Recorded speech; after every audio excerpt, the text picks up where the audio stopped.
Yes, ladies and gentlemen, episode 96 of the Journey's anime titled Reach Space, Ampharos Light just dropped, and we get the return of Sophocles here. In the Mossdeep Center, they're trying to return an asteroid probe with the help of Ampharos. Will they be able to? Let's find out.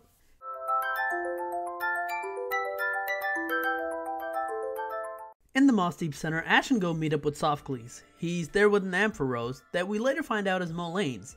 The first thing you notice is that this Ampharos is very clumsy. It stumbles upon its own leg and even later smacks our heroes in the face with its tail.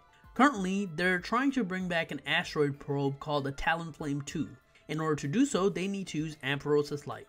You know how I said earlier that Ampharos smacked our heroes with his tail? Well, around the same time, it almost stepped on Sophocles' Togedemaru, causing Togedemaru to jump and hit equipment nearby really hard and damage it. As you can imagine, this leads to issues.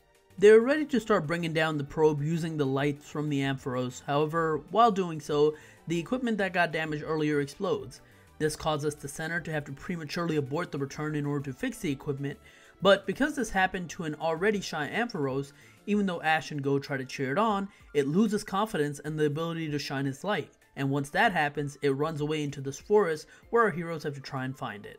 While everyone's searching for it, Goh's Grookey thinks that it sees the Ampharos and follows a glowing light into the forest.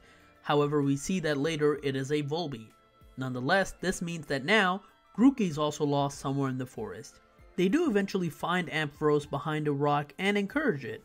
It then is able to use its light once again and able to make an incredibly bright flash, which allows Grookey to spot it and return back to Goh. With its confidence restored, they return back to the Mossdeep Center where the technicians are done fixing the equipment, so they're able to make another attempt. And this time, while Ampharos has enough power and determination to reach the probe, there are a lot of clouds blocking its way, so it's not very consistent. So, all of our heroes' electric types help out. Ash's Pikachu, Sophocles' Togedemaru, and Goh's Raichu feed it electricity so it can gain even more power, and it allows the light to break through and hit the probe, allowing to start safely landing. In the control panel, everyone is cheering and happy, while everyone on the outside watches as the probe comes down to Earth and it looks like an asteroid. Since the probe is named after Talonflame as it's re-entering Earth, some of its fire also looks a bit like Talonflame. All of our heroes in the electric types are exhausted, but they're all happy as they're successful. The episode ends with our heroes leaving and Ampharos feeling much more confident.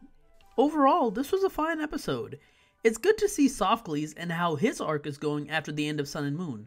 We knew that him and Molane had went to the Mossdeep Center in the final episode of Sun and Moon, so it's good to see a follow-up to that. I was really excited when I originally thought that Ampharos was Sophocles, however, we do find out that it is Molane, and while that's understandable, I was a bit sad because I was hoping he would get another cool Pokemon like a Vikavolt. My one complaint with this episode is that the storyboarding just seemed off. I don't know if it was just me, but especially in the early parts of the episode, some of the cuts are just so strange. It feels like they were lingering on people slightly too much, or there's just some jarring jump cuts between things. I don't know, maybe that was just me, but that's how I felt watching it. However, it's not all negatives though. Like I've talked about in previous episodes, this story continues to show progression, and in this case, it's pretty awesome that when Goh and Sophocles are saying hi to each other, Goh is able to show off the fact that his Raboot has evolved. And it seems like it's been an eternity since that happened to us, the audience, but here in the story, it feels like it didn't really happen that long ago. That's an awesome interaction. Same with Sophocles. Continuing his story allows us to see progression. Previous series were really worried to do that unless it was some sort of rival, so it's good to see this series go ahead and do what the previous series failed to do. This episode does bring up a question though. If we're going to get a continuation of Sophocles' story, are we going to get a continuation of Lily's story? I have heard that Lily's voice actor doesn't work in Pokemon anymore, which is why she wasn't in the original Alola Return episode, but I don't know if that's the case or not. If not though, I really do hope they have this arc in the future. Seeing the Monarch all the way through would be a wonderful cap to Lily and Gladian's character arc. Other than that, this is a fine episode like I said. We do get a continuation of a story which is nice, however, it's not such a major story that if you were to skip this episode, you would miss out on anything. There wasn't any Goh captures or anything, but that being said, it's a fun overall episode, so I do recommend checking it out, even if it's just for the adorable Ampharos. Overall, I'd give this a Pokeball.